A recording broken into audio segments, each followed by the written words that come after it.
Hey guys, this is how to connect Manychat to Facebook. So guys, first thing that you will do is simply go ahead and go to the settings over here on the left side of the screen.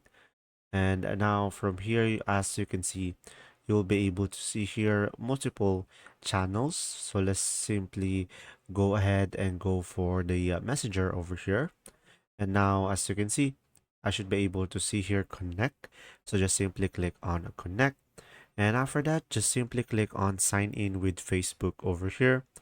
And now, since I'm logged in into my Facebook, I'll be able to see here something like this, continue as Kiro. So just simply click on it. And after that, just simply wait for it.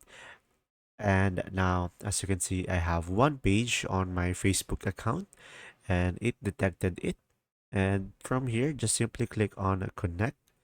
And now just simply wait for it as Manychat connect your Facebook. And now from here, you will have two options. You can either go for a free plan or a pro trial. So I'm gonna go for a free plan for a while. And after that, just simply provide what is your primary purpose of creating your account. Let's say I'm gonna go for educational and test and click on next. And I'm gonna go for testing and evaluation and click on next. So pretty much after that, you should be able to connect your Facebook page and click on let's start. And there you go. If this video was helpful, please like and subscribe, and thanks for watching.